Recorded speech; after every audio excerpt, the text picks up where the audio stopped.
Let's talk about queerbaiting and how it relates to gay loneliness. Happy Pride Month, first and foremost. Being that it's Pride Month, I want to have this conversation considering this is a time of year where there is a lot of commercialization aimed at, the LGBTQ plus community because we are consumers, and queerbaiting often slips through the cracks and often becomes an issue. For those of you who do not know what queerbaiting is, basically it is sort of like this marketing technique or ploy for shock value, either in fiction or entertainment, where like creators, do not depict, LGBTQ plus or same sex representation, but they're kind of like creating the mirage of it simply to do one of two things or both of these things, being one, shock value to get like followers, likes, and engagement, or two, to perpetuate very harmful stereotypes. And queer baiting has been a thing that's happened for a very, very long time. If you grew up in the mid to late 2000s, which is when I came out, I dealt with a lot of queer baiting that I would witness in media. Now, keep in mind, queer baiting can impact all of the LGBTQ plus community in unique ways, but I'm going to be talking about how it impacts gay men, notably, because that's my realm of experience.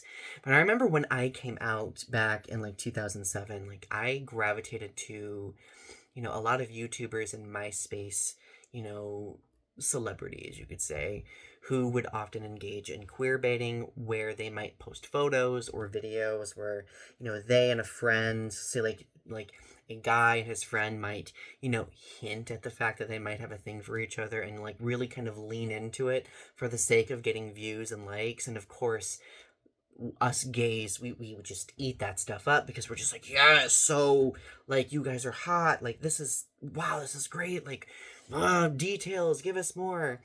And I remember when I discovered, because like at a certain point, like these people who engage in queerbaiting eventually stop, and it's like, okay, like it was just done for entertainment purposes.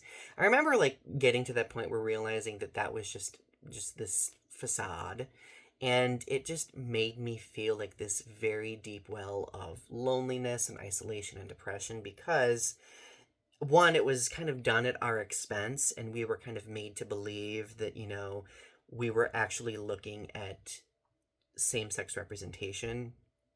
Um, but also because it made me self hate a lot because I would kind of look toward these people as representation, as quality representation, when they were actually perpetuating very harmful stereotypes that I kind of internalized at my own expense because it would impact my self perception. It would impact what I would look for in gay relationships. That's why queer baiting can be extremely dangerous because it really can shape people, especially if they are new to the entire experience, right?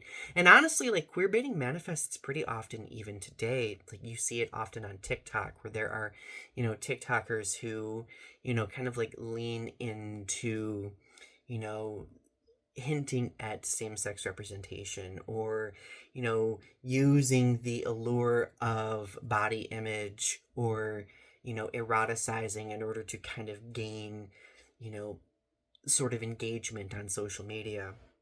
And usually, like especially on TikTok, if it's caught, like people usually call those people out and they eventually stop. But now the one thing that you want to be very delicate with when it comes to examining people who might be queer baiting is, there might actually be people who aren't out yet, and if they're accused of queer baiting, that's actually forced people to come out very unsafely in the past. So you have to be very, very careful. I know it's happened to, actors. What was the name of the actor from Heartstopper? Kit Connor, I believe.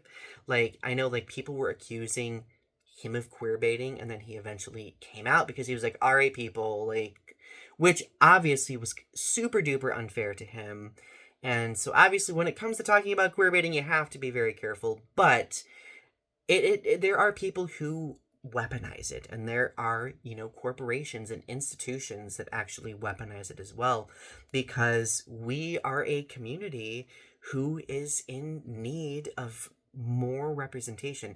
This is why quality representation is so important, because when we have more examples of quality representation, we can see what it means to actually be LGBTQ plus without having to wade through all of the troubling stereotypes, the shock value segments, like all of that sort of stuff. But anyway, share your thoughts in the comments below about your experience witnessing queer baiting. There are people who are completely okay with it, and that's totally fine.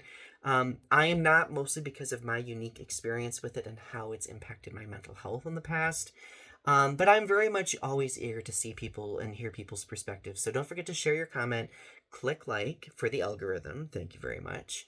And of course, don't forget to subscribe to my channel if you haven't yet. I really appreciate you all supporting these very important conversations about like various different challenges that we as LGBTQ plus people face and how to navigate them. Anyway, happy Pride Month and talk to you soon.